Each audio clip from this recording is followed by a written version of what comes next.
Hi everyone. So numerical method की series में हम पढ़ रहे थे इंटरपोलेशन। पिछली वीडियो में हम लोगों ने देखा था न्यूटन डिवाइड एंड डिफरेंस का प्रूफ। आज हम लोग देखेंगे एक न्यू न्यूमेरिकल प्रॉब्लम से जिसमें हम लोग को फाइंड आउट करना होगा मिसिंग टर्म्स को। तो इंटरपोलेशन पॉइंट्स हमारे पास डेटा सेट्स गिवन है, उसमें जो मिसिंग पॉइंट्स है उसके कॉरेस्पॉन्डिंग वाई की वैल्यू निकालनी होती है। तो स्टार्ट करते हैं। उससे पहले आप लोग से रिक्वेस्ट है, अगर आप लोगों ने चैनल को सब्सक्राइब नहीं किया तो प्लीज सब्सक्राइब कर देना, वीडियो को जरूर से लाइक कर देना। You can also follow me on LinkedIn and Instagram, और अगर आप लोग मुझसे 1-to-1 कनेक्ट होना चाहो तो टॉपमेट पर भी आ सकते हो। तो स्टार्ट करते हैं। तो टॉपिक तो हमारा रहेगा कि फाइंड द मिसिंग टर्म, और टर्म्स मतलब एक टर्म या फिर एक से ज़्यादा मिसिंग टर्म्स है हमारे पास, तो उसे फाइंड आउट करना। और इस तरीके का क्वेश्चन एग्जाम में बहुत अच्छा खासा पूछा जाता है। ठीक है, तो इस तरह की प्रॉब्लम को सॉल्व करने के लिए हमें सब कुछ कॉन्सेप्ट्स का मालूम होना ज़रूरी है। तो पहले उन कॉन्सेप्ट्स को देख लेते हैं। इसका नोट्स आपको नीचे डिस्क्रिप्शन में मिल जाएगा, आप लोग वहाँ से चेकआउट कर लेना। अभी के लिए आप यहाँ पे ध्यान दो कि जो मैंने कॉन्सेप्ट लिखा है वो क्या क्या कॉन्सेप्ट है जो कि आपको ध्यान में रखना होगा। तो सबसे पहले है कि when X values are equally spaced, मतलब जो एक्स का वैल्यू रहेगा, मतलब फॉर एग्जांपल हमारे पास जो फॉरवर्ड डिफरेंस टेबल होता है, हमारे पास एक्स की वैल्यू वाई की वैल्यू गिवन होती है। हर दो एक्स के बीच का जो डिफरेंस होगा हमारे पास अगर इक्वल है, सेम है, तो वो हम लोग बोलते हैं इक्वली स्पेस्ड के लिए। तो वही चीज़ है कि अगर एक्स का वैल्यू 2, 4, 6, 8 है तो मतलब गैप हमारा h इक्वल टू 2 है। जिस गैप को h से रिप्रेजेंट करते थे। ठीक है, तो ये एक कॉन्सेप्ट है, इसको भी ध्यान में रखना है, ये हमें पता होना चाहिए कि इक्वल और अनइक्वल दोनों इंटरवल होते हैं हमारे पास। गिवन होना चाहिए हमारे पास, अगर मतलब कॉन्सेप्ट नंबर 2 है कि अगर गिवन है हमारे पास y0, y1, y2, तो फर्स्ट जो डिफरेंस होता है, फर्स्ट फॉरवर्ड डिफरेंस या फिर फर्स्ट डिफरेंस, उसको हम लोग उसको रिप्रेजेंट करते हैं इस तरीके से डेल्टा y0 से। और डेल्टा y0 इक्वल टू होता है y1 माइनस y0। इसी तरीके से डेल्टा y1 होता है y2 माइनस y1। ठीक है, हमें टेबल से हमें पता है, ये है हमारा टेबल, ये y1 माइनस y0, यही वाला चीज़ हमने यहाँ पे लिखा है। तो ये एक चीज़ है। सेकंड डिफरेंस हमारे पास डेल 2 में होता है, तो थर्ड डिफरेंस हमारे पास डेल 3 में होता है। ठीक है, थर्ड कॉन्सेप्ट है कि if data comes from a polynomial of degree, तो यहाँ पे हमें पता है कि पॉलिनोमियल क्या होता है। पॉलिनोमियल एक एक्सप्रेशन होता है जिसमें कोएफिशिएंट्स हो सकते हैं, एक्स का वेरिएबल होता है, एक्सपोनेंट होते हैं, उसको बोलते हैं हम लोग पॉलिनोमियल। और पॉलिनोमियल का डिग्री का मतलब है कि अगर एक कोई पॉलिनोमियल है, for example x square plus 2x plus 1, इस पॉलिनोमियल का डिग्री है हमारे पास 2, क्योंकि यहाँ पे एक्स का जो हाईएस्ट पावर है वो हमारा 2 है। यहाँ पे एक्स का पावर क्या है, 1 है, यहाँ एक्स का पावर 0 है, तो एक्स का हाईएस्ट पावर को ही हम लोग बोलते हैं डिग्री ऑफ पॉलिनोमियल। तो बोला जा रहा है कि अगर data comes from a polynomial of degree, तो अगर डिग्री 1 है, किसी पॉलिनोमियल का डिग्री 1 है, मतलब x प्लस 1 इक्वल टू 0, यहाँ पे क्या है, इस पॉलिनोमियल का डिग्री इक्वल टू 0 नहीं, x प्लस 1 मानते हैं। ठीक है, एक्सप्रेशन, पॉलिनोमियल एक्सप्रेशन। तो x प्लस 1 का अगर हमारे पास, क्योंकि यहाँ पे डिग्री 1 है, तो इसका जो डेल 2 होगा, मतलब सेकेंड डिफरेंस जो होगा वो 0 होगा। इसी तरीके से अगर किसी पॉलिनोमियल का डिग्री 2 है, मतलब हाईएस्ट पावर ऑफ x 2 है, तो उसका जो थर्ड डिफरेंस होगा, थर्ड डिफरेंस वो 0 होगा।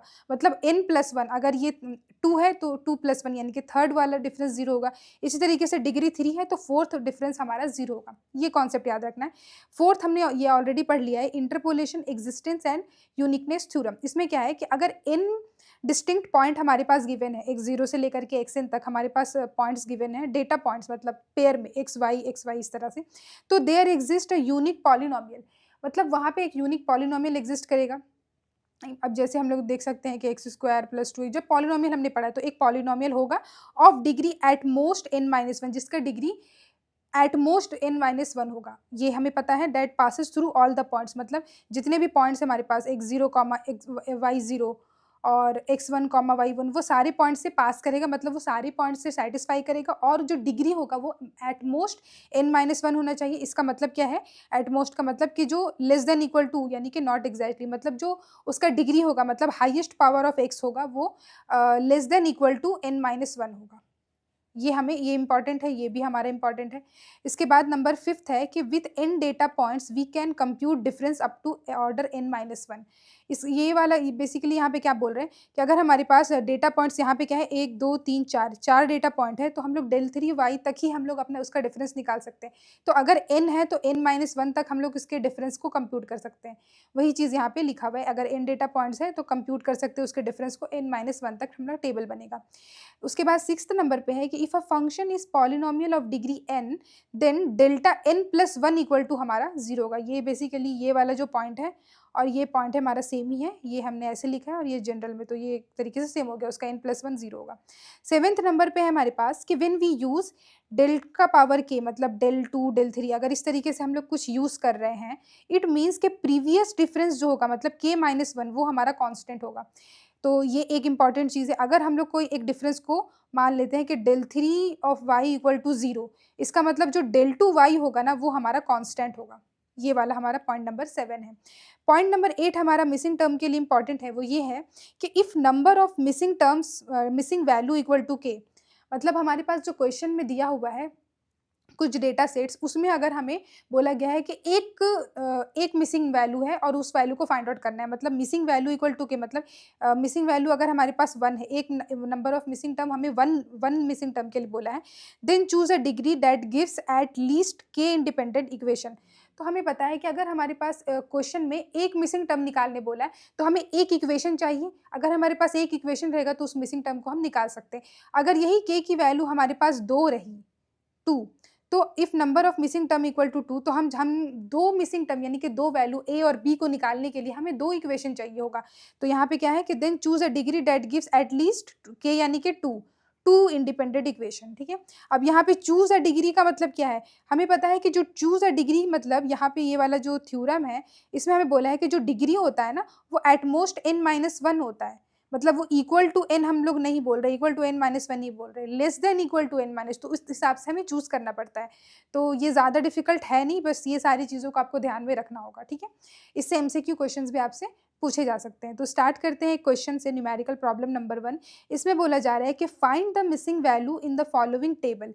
ये हमारे पास टेबल है और ये हमारे पास इक्वल इंटरवल के लिए 2, 4, 6, 8, 10 हमारे पास एक्स के डिफरेंसेस है। हर दो एक्स के बीच का जो डिफरेंस है वो हमारा 2 है। ठीक है, अब यहाँ पे सबकी वैल्यू हमारे पास गिवन है और 8 के लिए हमें यहाँ पे ये निकालने बोला है कि ये वाला जो मिसिंग टर्म है उसको निकालना है। यहाँ पे नंबर ऑफ मिसिंग टर्म क्या है, 1 है। तो हम लोग इसको अब सॉल्व करना स्टार्ट करते हैं। सो गाइज यहाँ पे सबसे पहले तो मैंने लिखा है कि as the step length h equal to 2 है, जो कि हमारा कांस्टेंट है, विच इज यानी कि इक्वली स्पेस्ड है, same we can make the difference table to find the missing terms. अगर मान लेते हैं आपके पास कि जो यहाँ पे इस तरीके से कुछ जो अनइक्वल इंटरवल के लिए पूछ लिया जाए तो उस केस में आपको लैग्रेंजेस या फिर न्यूटन डिवाइडेड डिफरेंस लगाना होगा। लेकिन मिसिंग टर्म का जो क्वेश्चन एग्जाम में आते हैं वो मैक्सिमम केस में मतलब 90% है कि अब तक जितने मैंने देखे वो सारे में हमारे पास इक्वल इंटरवल के लिए ही पूछे जाते हैं। तो इक्वल इंटरवल है, इसका मतलब हमें इसका क्या है कि डिफरेंस टेबल बनाना पड़ेगा। सो गाइज यहाँ पे मैंने जो है इसका डिफरेंस टेबल बना लिया है। जो भी वैल्यू हमारे पास गिवन है 2, 4, 6 उसको मैंने यहाँ पे कॉलम वाइज लिख लिया है। और ये हमारे पास 8 का वैल्यू जो निकालने बोला है उसमें हमने y3 लिखा है, क्योंकि ये हमारे पास ये y0, y1, y2, y3 और ये y4 है। तो इसको आप लोग चाहें तो ए भी मान सकते हैं, मैंने y3 मान लिया है। अब हमें क्या है कि सिर्फ डिफरेंस निकालना है। डिफरेंस निकालने के लिए यहाँ पे क्या करना है, 8.6 माइनस 5.6 करके यहाँ लिखना है, फिर 13.9 माइनस 8.6 करके यहाँ लिखना है, फिर यहाँ पे हो जाएगा y3 माइनस 13.9 और यहाँ पे हो जाएगा 35.6 minus y3।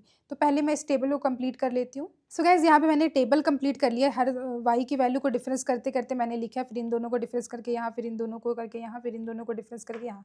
Basically Newton forward वाला ही चीज़ है।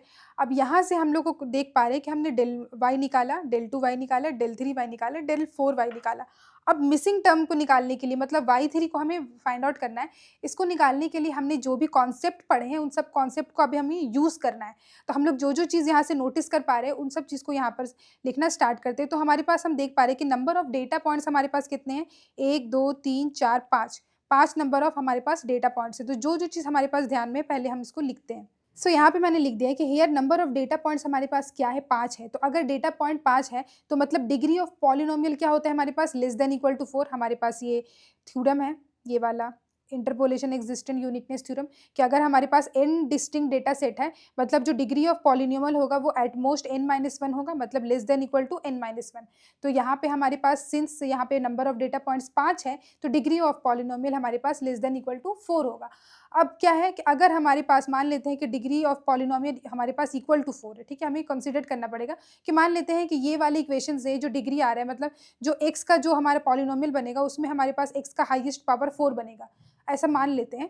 तो अगर हम x का पावर 4 है मतलब डिग्री हमारे पास 4 है तो हमारे पास क्या होगा, ये वाला हम लोग एक इधर देखते हैं, ये वाला पॉइंट नंबर 3 कि अगर डिग्री 1 है तो उसका जो एक नेक्स्ट वाला डेल्टा है वो हमारा 0 होता है। तो अगर यहाँ पे हम मानते हैं कि डिग्री ऑफ पॉलिनोमियल जो हमारा 4 होगा, इसका मतलब अगर डिग्री हम लोग मानते हैं कि 4 है तो इसका मतलब जो डेल्टा 5 ऑफ y है वो हमारे इक्वल टू 0 होगा। तो इससे हमें एक इक्वेशन मिल सकता है। ठीक है, हमारे पास ये भी ये एक चीज़ है। तो यहाँ पे अगर हम टेबल पे देखें तो हमारे पास डेल्टा 5 तो है ही नहीं, हमारे पास तो सिर्फ डेल्टा 4 तक ही है। तो अब हम लोग क्या करेंगे, हम लोग 4 को ये डिग्री नहीं मान सकते, लेस देन इक्वल टू में 4 नहीं मान सकते, तो अब हम लोग 3 को देखेंगे। तो ये सेम चीज़ को पहले मैं लिखती हूँ। तो यहाँ पे मैंने लिख दिया है कि if we assume degree of polynomial equal to 4 then delta 5 हमारा 0 होगा and we don't have delta 5। तो now we assume degree of polynomial equal to 3, अगर 3 मानेंगे तो डेल्टा 4 हमारा 0 होगा। डेल्टा 4 हमारा 0 होगा, मतलब इस वाले को हम लोग 0 मान लेते हैं इक्वल टू 0। इसका मतलब यहाँ से हमें y3 फाइंड आउट हो जाएगा, हमें y3 मिल जाएगा। तो इसको एक और यहाँ पे लिख सकते हैं। सो गाइस यहाँ पे मैंने लिखा है कि now applying the property del 4 equal to 0। तो डेल 4 हमारे पास क्या है, हमारे पास है 90.2 माइनस 4/3। तो इसको 0 करेंगे, यहाँ पे हो जाएगा 90.2 माइनस 4/3 इक्वल टू 0। तो यहाँ से जो y3 की वैल्यू आएगी वो आएगी -90.2 डिवाइडेड बाई -4। इसको कैलकुलेट कर लेंगे तो आएगा, तो ये वैल्यू आ रहा है हमारे पास 22.55। तो यही हो जाएगा हमारे पास y3 का आंसर। तो हमें समझ में आ रहा है कि हम लोग जो है इस तरीके से डेल 4 वाई को 0 मान करके क्यों हम लोग इसको लेते हैं। बुक वगैरह में क्या होता है कि आपको इतना सब नहीं समझाया जाता, direct del 4 Y equal to 0 कर देते हैं और फिर वहाँ से y3 की वैल्यू को निकाल लिया जाता है। तो इसको आप लोग चाहे एग्जाम में स्किप भी कर सकते हो, डायरेक्ट भी आप लोग यहाँ पे कंसिडर करके आप लोग इसको निकाल सकते हो। एक और क्वेश्चन को सॉल्व करते हैं, विच इज़ हमारा न्यूमेरिकल प्रॉब्लम हमारा 2 है। इसमें क्या बोला जा रहा है कि इवेल्युएट करना है, यही हमारे पास x और y की वैल्यू दी हुई है। यहाँ पे हमारे पास मिसिंग टर्म नहीं, मिसिंग टर्म्स है। तो यहाँ पे हमारे पास ये एक टर्म और यहाँ पे एक दूसरा जो टर्म है वो हमारा 2 टर्म जो है मिसिंग है। इसको मान लेंगे a और इसको मान लेंगे b, मतलब 2 नंबर ऑफ टर्म जो हमारा मिसिंग है और ये भी हमारा इक्वल इंटरवल है, मतलब 0, 5, 10, 15, 20 और 25 इस तरीके से है। तो इसको सॉल्व करते हैं। सो गाइस यहाँ पे मैंने लिखा है कि सॉल्यूशन में कि F10 को, मतलब ये जो है हमारा F10, इसको मान लेते हैं a और F20 को मान लेते हैं हम लोग b। ठीक है, so here the spacing is equal, मतलब h इक्वल टू 5 है, so we can make the finite difference table and to find the missing term. मतलब यहाँ पे भी हमें क्या है, डिफरेंस टेबल बनाएंगे और हम लोग इसको फाइंड आउट करेंगे। तो टेबल मैंने देखो यहाँ पे बना के रखा हुआ है, x और fx इस तरीके से हमारे पास जो दिए हुए हैं, x और fx ये वाला चीज़। तो यहाँ पे मैंने लिखा हुआ है। अब हम लोग क्या करेंगे, डिफरेंस निकालेंगे। ये हो जाएगा 10 माइनस 6 4, फिर ये होगा a माइनस 10, ये हो जाएगा 17 माइनस। इस तरीके से पहले मैं टेबल को पहले फिलअप करती हूँ। सो गाइस यहाँ पे मैंने टेबल बना लिया है x और fx के लिए। तो जो सिंपली आपको माइनस करके इस तरीके से लिखते चले जाना है और हमें पता है कि जो नंबर ऑफ टर्म्स है वो 1 2 3 4 5 6 तक है, मतलब जो डिफरेंस का कॉलम बनेगा वो डेल 5y तक बनेगा। ठीक है, तो ये हमने बना लिया। अब लोग सेम प्रॉपर्टी अप्लाई करेंगे, जो सेम चीज़ हमने यहाँ पे किया था कि नंबर ऑफ टर्म्स क्या है तो डिग्री ऑफ पॉलिनोमियल क्या होगा, इस तरीके से फाइंड आउट करना। ठीक है, तो यही चीज़ हम लोग यहाँ पे करते हैं। यहाँ पे हमारे पास नंबर ऑफ टर्म्स कितना है, 6 है। 6 नंबर ऑफ टर्म्स है, मतलब जो डिग्री ऑफ पॉलिनोमियल होगा वो लेस देन इक्वल टू 5 होगा। तो सेम चीज़ मैं इसको यहाँ पर भी लिख देती हूँ। सो गाइस यहाँ पे मैंने सब कुछ एक बार में ही लिख दिया। यहाँ पे क्या लिखा है कि नंबर ऑफ जो डेटा पॉइंट्स है हमारे पास वो 6 है, इसका मतलब जो डिग्री ऑफ पॉलिनोमियल होगा वो लेस देन इक्वल टू 5 होगा। अब हम लोग यहाँ पे क्या करते हैं कि if we assume degree of polynomial equal to 5, अगर 5 मानते हैं इसका मतलब डेल 6 इक्वल टू 0 होगा। और हम लोग देख रहे हैं कि डेल 6 हमारे पास है ही नहीं, लास्ट हमारा डेल 5 है। तो and we don't have del 6। ठीक है, तो ये हमारा, हम लोग इसको कंसिडर नहीं कर सकते। उसके बाद now if we assume degree of polynomial को अगर हम लोग 4 मान ले, लेस देन इक्वल टू 5 है, 5 मानने से नहीं हुआ, 4 मान के देखते हैं। तो 4 अगर है तो इसका मतलब डेल 5 इक्वल टू 0 होगा, डेल 5 इक्वल टू 0। अगर हम लोग डेल 5 इक्वल टू 0 मानते हैं, मतलब ये वाले को 0 मानते हैं, तो यहाँ पे देखो a का भी टर्म है और b का भी टर्म है, इक्वल टू अगर 0 मानते हैं तो क्या होगा, हमारे पास एक इक्वेशन निकलेगा और हमारे पास 2 मिसिंग टर्म हमें फाइंड आउट करना है। ठीक है ना, एक इक्वेशन हमें ये इक्वेशन मिल जाएगा दिस इक्वल टू 0, और फाइंड आउट करने के लिए हमारे पास a और b दोनों हैं। तो इससे काम तो नहीं बनेगा, क्योंकि हमें पता है, यहाँ पे आप देखो, आप आई होप आपको ये वाला जो पॉइंट है आपको ये अच्छे समझ में आ गया होगा। कहाँ गया मेरा पॉइंट, हाँ, मिसिंग टर्म वाला, कि if number of missing term k है तो हमें चूज करना है कि degree of polynomial at least k independent equation जो हमें एटलीस्ट उतना दे ताकि हम उसको फाइंड आउट कर सके। तो यहाँ पे क्या है, अगर इसको मानते हैं तो दो हमें नहीं होगा, तो इसी तरीके से मैंने लिखा है कि we have 2 missing terms to find, तो इसको भी नहीं मान सकते। Next, now we assume degree of polynomial equal to 3, अगर 3 मानते हैं तो हम क्या करेंगे, डेल 4 इक्वल टू 0 मान लेंगे, डेल 4 0 कर सकते हैं। ठीक है, from here we will get 2 equation and 2 missing term, 2 equation मिलेगा, अब हमारे पास 2 मिसिंग टर्म है। मतलब अगर डेल 4 को 0 मानते हैं, मतलब ये equal to 0 and this equal to 0, तो हमारे पास क्या है, 2 मिसिंग टर्म है, 2 इक्वेशन मिल जाएगा, फाइंड आउट कर लेंगे। तो इसका मतलब क्या है, हम लोग इस वाली चीज़ को लेके आगे बढ़ रहे हैं। तो अब हम लोग यहाँ पे लिखते हैं तो गाइस यहाँ पे मैंने लिखा है कि so now applying del 4 equal to 0, यहाँ पे जो del 4 था ये दोनों ही टर्म, इसको भी और इसको भी, दोनों को हमने 0 कंसिडर कर लिया। अब इसको हम लोग सॉल्व करेंगे। तो ये वाला तो हमारा हो जाएगा समथिंग के 6a plus B equal to 102, और ये हम लोग इस तरीके से लिखते हैं 4a और है, तो ये हो जाएगा हमारे पास 4a plus 4b equals to 143। इस वाले को मान लेते हैं इक्वेशन 1 और इसको मान लेते हैं हम लोग इक्वेशन 2। सो सिंपली हम लोग दो इक्वेशन को सॉल्व करेंगे, तो इधर लिखते हैं। तो यहाँ पे देख पा रहे हैं हम लोग कि अगर इसको 4 से मल्टीप्लाई करेंगे तो हमारा ये जो b वाला टर्म है वो हमारा कैंसिल हो सकता है। तो यहाँ पे लिखते हैं मल्टीप्लाई करते हैं 4, इस तरीके से नहीं लिखते हैं 4 को, 4 मल्टीप्लाई 4 इन इक्वेशन 1, तो ये हो जाएगा हमारे पास 24a plus 4b equal to 102 into 4 करेंगे तो ये आएगा हमारे पास 408, और ये जो इक्वेशन 2 है वो वैसे ही रह देगा 4a plus 4b equals to 143। ये हम लोग मान लेते हैं इक्वेशन 3, और ये हमारा तो इक्वेशन 2 जैसे था वैसे ही है। अब इन दोनों को सब्ट्रैक्ट करेंगे। नाउ ऐसे लिखते हैं कि नाउ सब्ट्रैक्ट, ठीक है, दोनों को सब्ट्रैक्ट करेंगे तो ये बी वाला टर्म हमारा कैंसिल हो जाएगा। 24a माइनस 4a हो जाएगा हमारे पास 20a, ठीक है, 20a इक्वल टू, इन दोनों को माइनस करेंगे, ये वाला को और इसको माइनस करेंगे, तो ये जो वैल्यू आ रहा है मेरे पास आ रहा है 265, ठीक है। अब इसीलिए अगर हमें a निकालना है तो a इक्वल टू हो जाएगा 265 डिवाइडेड बाई 20। इसको डिवाइड करते हैं 20 से, ये आ रहा है मेरे पास 13.25। तो a तो हमें निकल गया 13.25। आई होप आप लोग का भी इतना ही आ रहा होगा। अब हमें b निकालना है। नाउ अब a की वैल्यू को सब्सटीट्यूट कर रहे हैं, सब्सटीट्यूट a इन इक्वेशन, कौन से इक्वेशन में हम लोग इसको कर सकते हैं, 1 में, ठीक है।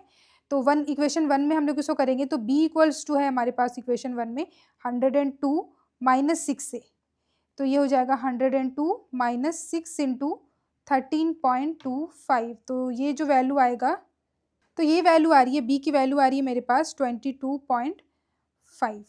सो यहाँ पे जो a का वैल्यू आ रहा है वो आ रहा है मेरे पास 13.25 एंड b का वैल्यू आ रहा है मेरे पास 22.5। तो इस तरीके से हम लोग क्या कर सकते हैं, a और b दोनों का वैल्यू हमने निकाल लिया, दो मिसिंग टर्म थे हमने दोनों निकाल लिया। तो अब आपको समझ में आ रहा होगा कि कभी कभी क्या होता है बुक्स वगैरह में जो दिए हुए रहते हैं, तो कभी इस वाले लास्ट वाले टर्म को 0 मान लेते हैं, कभी इस वाले टर्म को 0 मान लेते हैं, तो क्यों माना जा रहा है, ठीक है। इस तरीके से ये वाला आपको एग्जाम में स्किप कर देना लिखना, ठीक है, मतलब कर सकते हो, स्किप कर सकते हो, लिख भी सकते हो, और इस तरीके से आपको अपना आंसर निकालना है। इसी के साथ आपको मिल जाता है यहाँ पर एक होमवर्क प्रॉब्लम। तो होमवर्क प्रॉब्लम में आपके पास दो मिसिंग टर्म है, एक ये वाला, दोनों को आपको ए और बी पहले आपको सॉल्व करना खुद से, उसके बाद यहाँ पे आपको सॉल्यूशन तो जैसे मैं देती हूँ एज इट इज़ आपको मिल ही जाएगा। तो ये सॉल्यूशन है, और आप लोग मुझे याद से यहाँ पे फॉलो भी कर लेना। तो गाइस अगर वीडियो अच्छा लगा हो तो प्लीज़ वीडियो को लाइक करना, और अगर अभी तक चैनल को सब्सक्राइब नहीं किया तो प्लीज़ चैनल को सब्सक्राइब कर देना। You can also follow me on LinkedIn and Instagram, और अगर आप लोग मुझसे 1-to-1 कनेक्ट होना चाहो तो टॉपमेट पर भी आ सकते हो। So thank you so much guys for watching this video.